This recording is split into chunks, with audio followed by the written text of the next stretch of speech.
conscripted into the military at that time. So it was a convenient time for her to avoid get out of town. Yeah, to get out of town, to avoid conscription. Because Chava, I think, was not interested in sending her daughter, you know, to be a soldier. You know, it had no, you know, rationale for her. However, her husband, Hersch, he had been a soldier already in 1956. So this whole family came over, you know, and it was very difficult to talk to each other because I didn't speak Hebrew.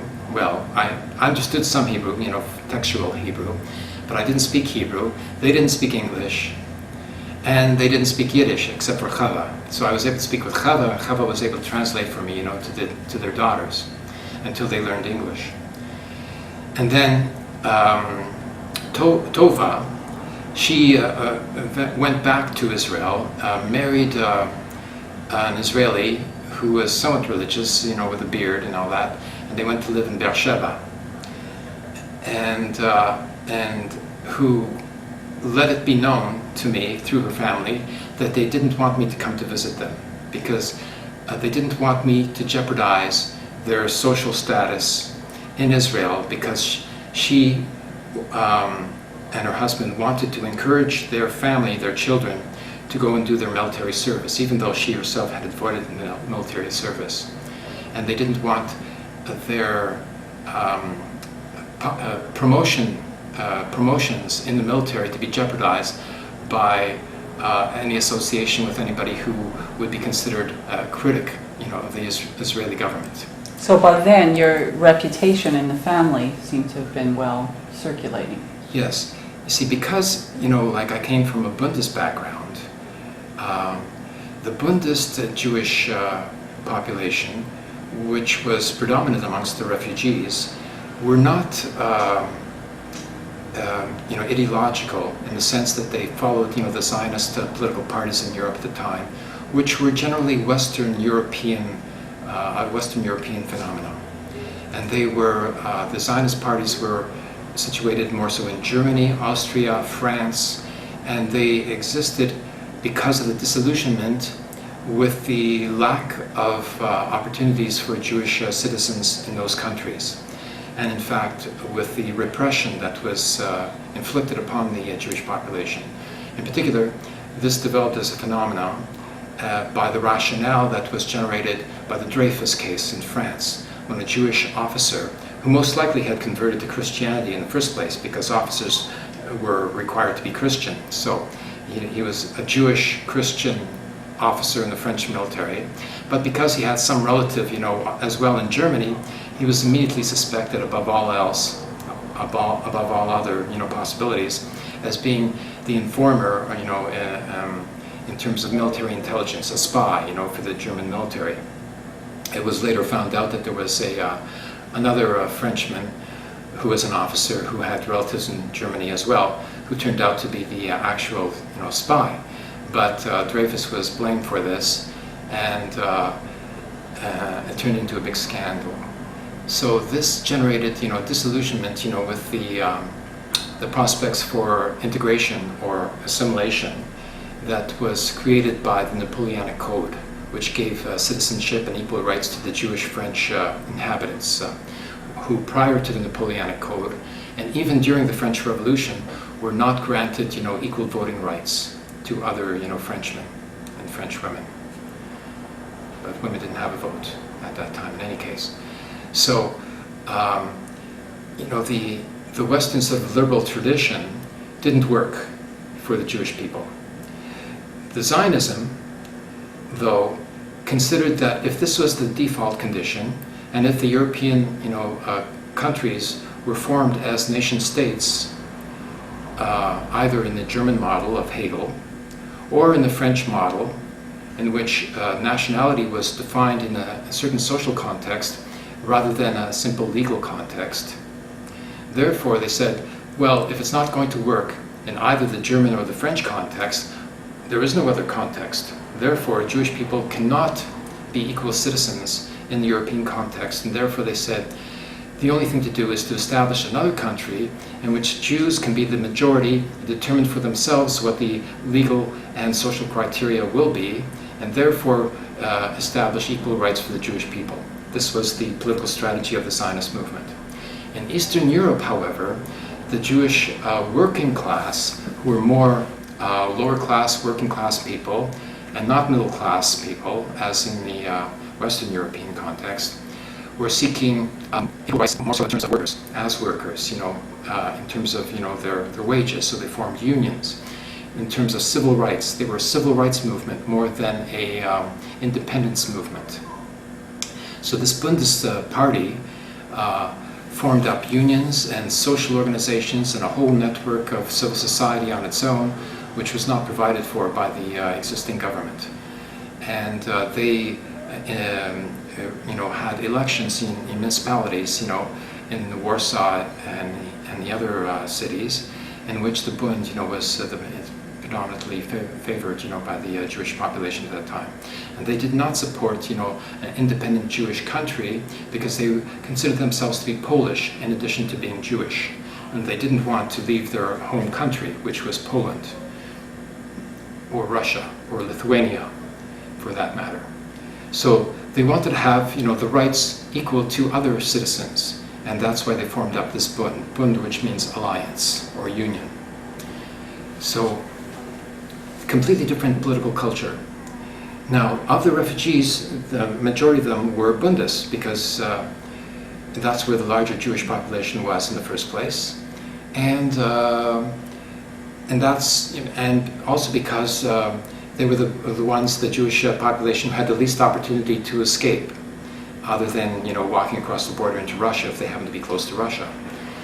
So, in the refugee camps, the Zionist parties came in under the sponsorship of the American military administration, and they did their propaganda trip, and they were trying to convince these refugees to go to Palestine. My father told me that he refused because, one, he was Orthodox, and he didn't consider Israel to be Jewish, because the Zionist party leaderships were generally secular, if not atheist, and they are establishing a country on the French model, the civil society, civil citizenship model, in which everyone was a citizen on the basis of being a resident of the territory, and not on the basis of their religion. The law was a secular law, it wasn't a Jewish law, etc. And so my father didn't want to go for that reason. Also, he said he didn't want to go into another war. He didn't want to be a soldier. And all the refugees who were recruited to go to Palestine knew that they would be obliged to become soldiers and fight against the indigenous population in order to secure as much territory as they could, for their own project, the Zionist project. And your mother was like-minded, or? My mother was a Bundist, more so than my father. My father wasn't even a Bundist, you see, because he came from a more religious, city, Lublin, which was, more country oriented, and but he was nonetheless anti-Zionist for religious reasons. My mother was anti-Zionist for political reasons, but so they were compatible to a certain extent for that. But my mother wasn't very religious in practice. She never went to synagogue every week, type thing. But she kept Shabbos, and we did the, Shabbos, meal and candles, every week. So of the Jewish refugee population, only 42% actually went to Palestine. And they were generally those who didn't have the opportunity to get a visa to go and settle in any other country. 58% got visas to go to Canada and the United States, basically Canada and the United States, and South America. So the general will was not to go to Palestine, but rather to go to a country that was peaceful, that was prosperous, and that offered the best opportunities to reestablish their life. So I was aware of all this, and I developed this into a political critique after the War of 1967. Which struck me very hard, and I didn't know what to think, because there was a lot of sort of, euphoria, because Israel had won this war, and there was so much, respect being showered upon Israel, and in consequence on the Jewish people. So I was working, as a lifeguard for the city of Toronto, and the supervisor, who had never spoken a word to me before, all of a sudden, just one day, walks up to me and says, "Congratulations on winning the war in Israel." And I didn't even know the guy, and I had nothing to say to him, I was like shocked. And also very confused, so I had to sort of, research the matter for myself. So one day it was, rainy, cold day. There was nobody on the beach. I was a lifeguard on one of the beaches on the Toronto Islands there. And so I finished my lunch, and we used to work 10-hour shifts, from 10 o'clock in the morning till 10 o'clock at night. And got very boring. And there was nobody there that day. So when I dumped my garbage bag, my lunch bag into the garbage, there was a newspaper there from that day. So I picked it up, and I started reading all the reports, about what had happened, what was happening in the war. And I got so enthralled, I would look up occasionally to see if there was anybody on the beach, but there wasn't. So I kept on reading. And then the supervisor, I don't think it was the same supervisor, although it could have been the same supervisor who had congratulated me previously. He was going out in his motorboat, on the lake, to check on the lifeguards to make sure that we were doing our duty. And he saw me, and he came to the beach, cut his motor so I couldn't hear him, drifted into the beach, walked out of his boat, walked right up to me, right in front of me, and I still hadn't noticed him. And he said, you're under report for reading a newspaper while working. Okay. So then I go to the lieutenant. We were called the Toronto Harbour Police. We were a militarized unit.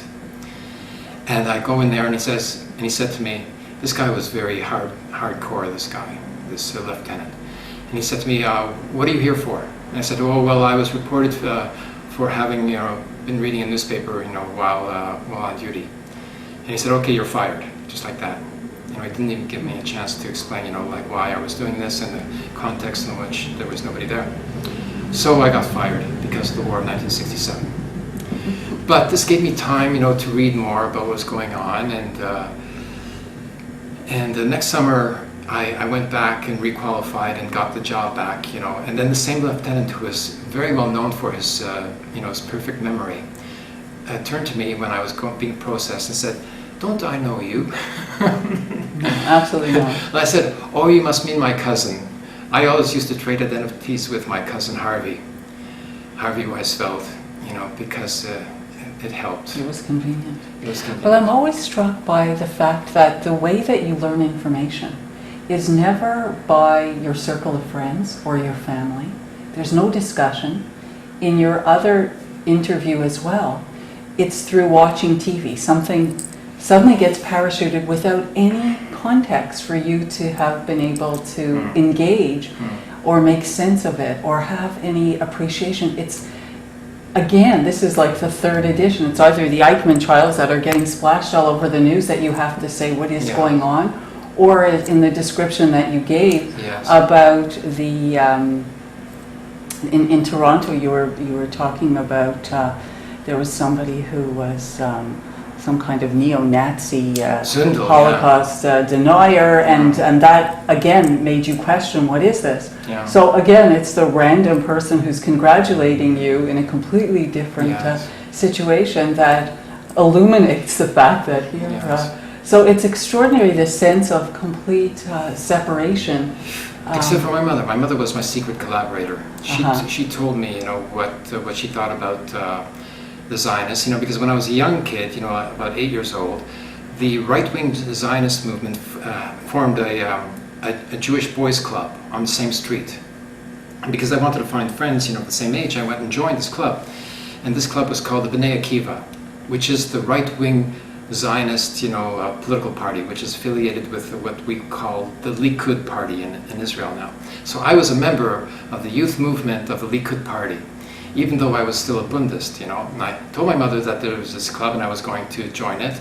And she told me, "Oh, you shouldn't join this, this is, the right-wingers, And I said, "Oh, I'm not joining it, because I support, their ideology, and I just want to, hang out with some friends." But then they started to get heavy with us, and they were trying to indoctrinate us after a while, besides, doing, a social trip with us.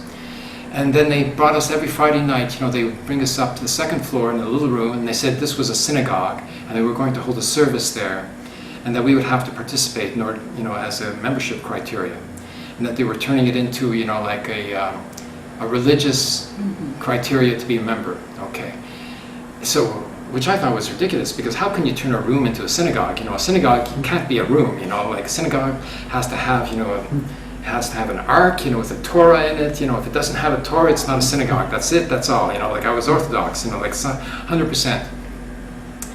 So, nonetheless, I had to sit there, this little room, and then these people, like who, didn't have any religious sort of training, they weren't, a rabbi or anything like that. They were sort of pretend rabbis, and they started sort of, reading all this stuff.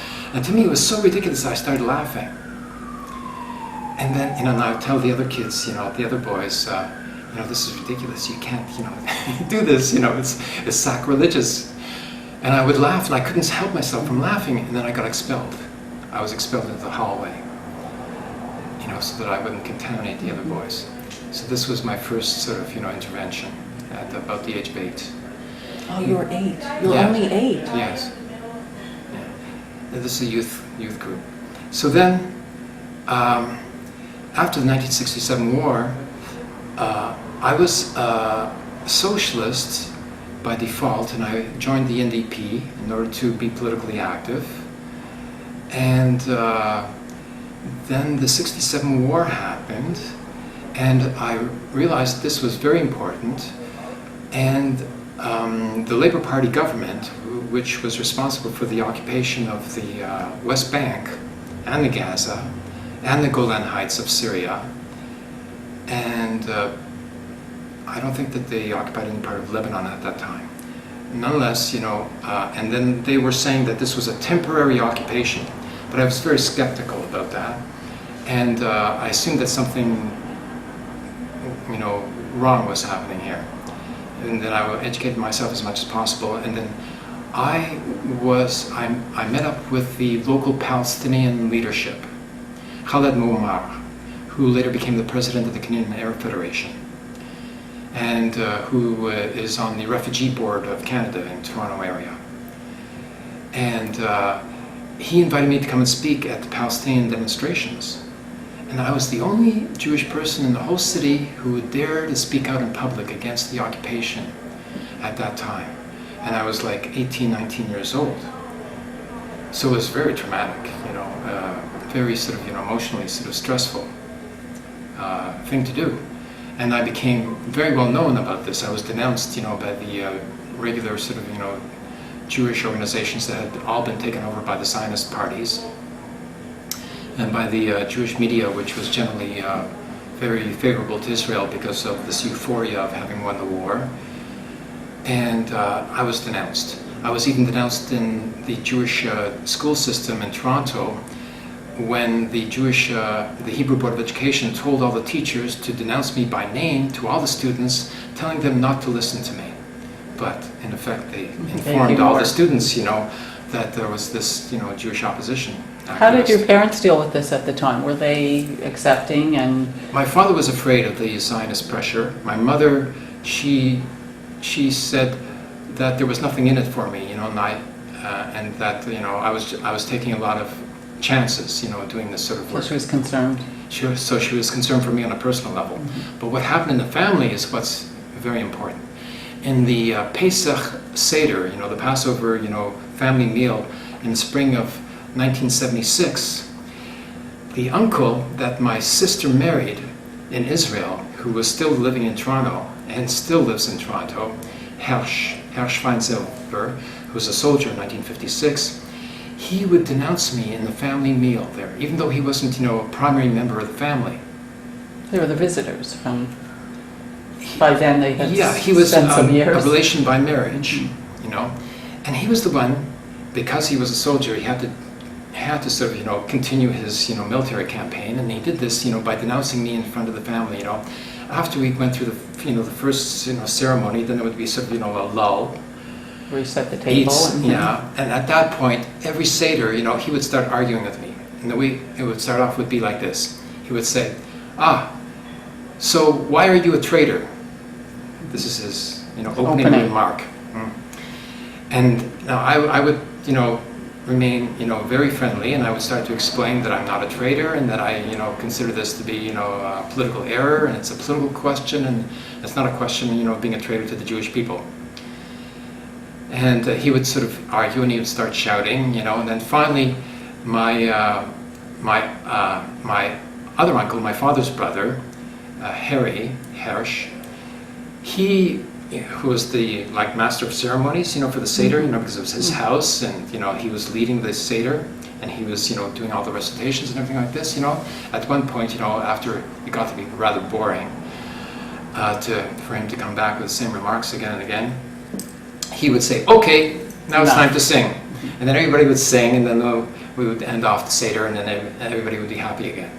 It was bizarre. So this went on for 2 or 3 Seders. But in the Seder of '76, my cousin Helen Daniels, actually, who was in the leadership of the Canadian Jewish Congress in the Community Relations Committee, she felt embarrassed, by my political activities, and she felt provoked, by my defense, in the meal in front of everybody, against, the accusations of my Israeli soldier uncle, that she called up Toby, who was making the Seder, and asked her to call up my parents to tell me not to come, that I was expelled from the family, because it was, causing too much trouble, even though I didn't raise, all these matters, it was this uncle. So my parents, were shocked. My mother told me this. I spoke with my Aunt Toby. She told me that, she was asked to do this, by Helen, and she was embarrassed to do so.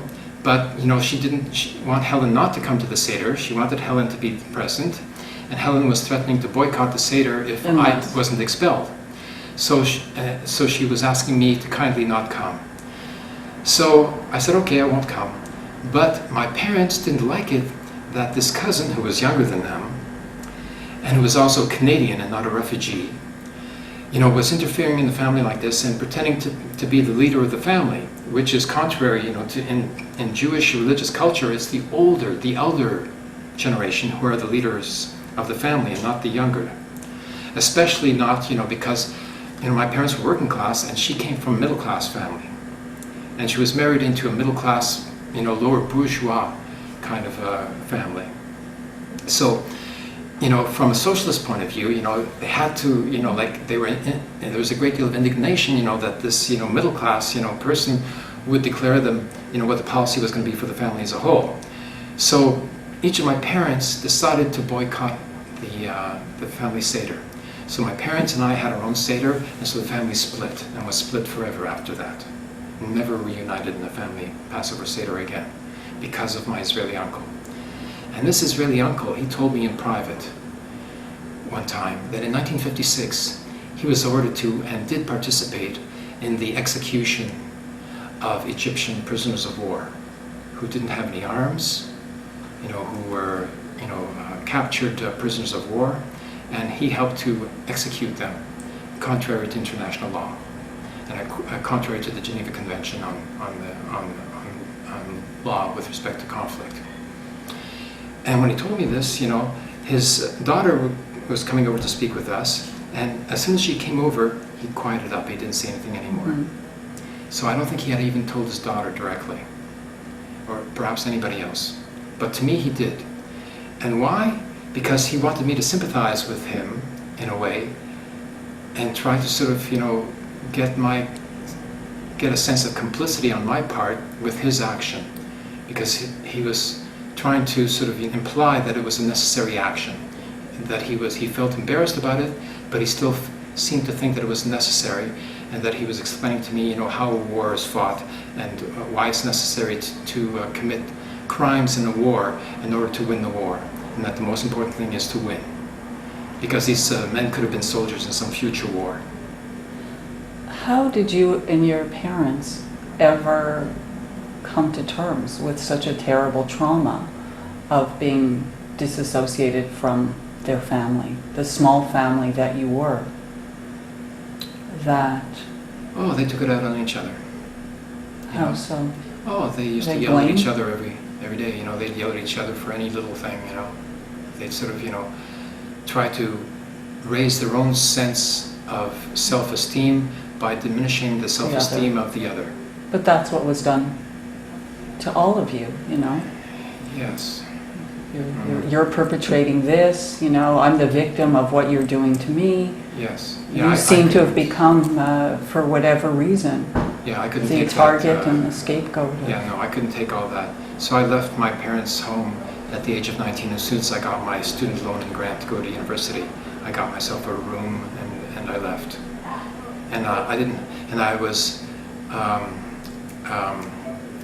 my father ostracized me, you know, like cut me off completely. So I didn't have any financial support, so I only lived on the student loan and grants, which was so limited, you know, like I used to run out of money for food at the end of the school year, you know, at the exam time, you know, I wouldn't have money to buy food. And your mother, how did she ever... My mother didn't have any money at the time. No, in terms of emotionally, how did she ever accept that her she only was child who she was, had she was afraid of my father, so she wouldn't, you know, try to convince him otherwise. Because my father could become violent, you know, he would hit her. Not beat her, but he would hit her enough, you know, that would create fear. That's what he was intending to do.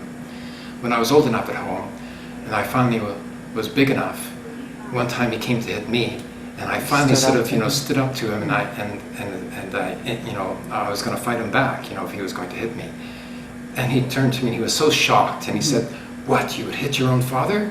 And I said, "Yes, I would." And so he backed off, and he never hit me again. I think he didn't hit my mother again after that as well. You know, but you know, he had the Jewish male mentality, Orthodox mentality, that, you know, the male, you know, orders, you know, all the other members of the family on what to do. Did you ever find a way to get back together? My father? Oh yeah, I mean, like... I mean, after you left home and after you were distant from them? Well, you know, yeah, we would get together, you know, when it was comfortable to do so, you know, for Pesach, you know, certainly for Pesach. But not emotionally? You... Oh yes, emotionally we had a bond, you know, because we were all refugees, you know, like we still had that strong link nonetheless. It's just, you know, a very contradictory thing. And then one time, you know, my name was so well known, but I didn't have, you know, a telephone number, and I didn't have any money to have a telephone. So I had no telephone number registered in my name. So some Zionists, you know, thought that I deserved to be assassinated. So they called up my father's telephone number, you know, because it was Weizfeld. And they said, you know, that they, you know, wanted to kill me, you know. So my father replied, says, "What are you calling me for? You know, he doesn't live here. I have nothing to do with him, you know, like, do what you want, you know, leave me alone." That's all he cared about, you know.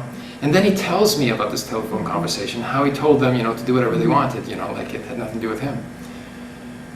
So, and then when I did use the telephone number that I lived at, you know, for political organizing as a public number, I used to get telephone calls from some Zionist fanatics who would call me up, you know, to issue threats, you know, death threats. So I would talk to them and try to sort of, you know, make them aware of what they were doing, you know, because they had no idea, you know, what they were doing. They were sort of reacting like robots, you know. And then I would speak to them in Yiddish and explain to them, you know, that they were talking with a Jewish person. And one guy who called me up to give me a death threat, you know, like, it was a telephone call I received just as I was about to go out the door to go visit my mother. So, you know, the final thing, you know, that finally sort of calmed down and let me, you know, end the conversation was that I told him, "Look, I can't keep on talking with you, you know, because I have to go and visit my mother. My mother's waiting for me, you know." So that was, you know, that helped to resolve that particular sort of death threat.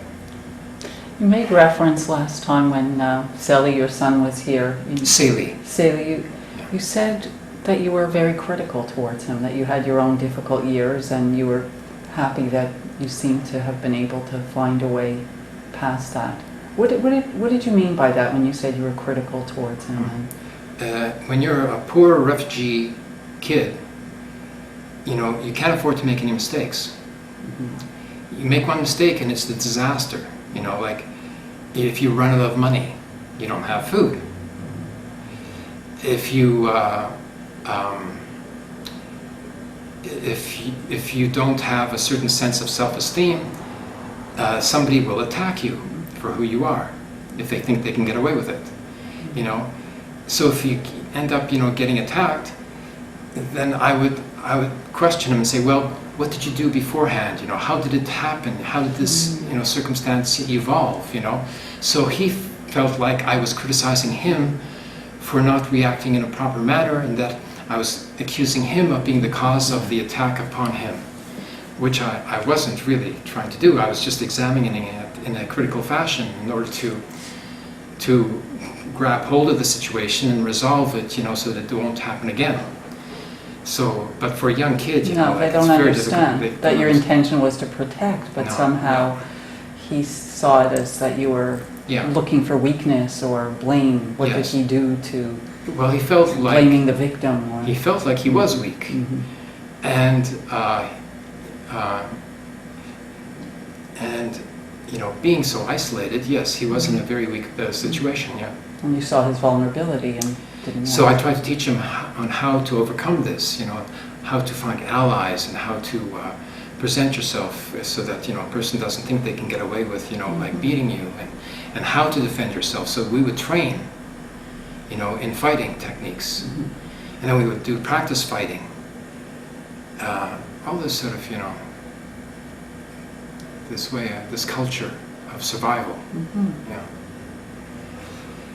So the family broke up, and then, you know, but I continued, you know, because there was hardly anybody else who would speak up in Toronto. So I became very well known in Toronto for being a dissident Jewish spokesperson. And then even in my studies, I started off, you know, at the University of Toronto and at the University of Waterloo studying physics and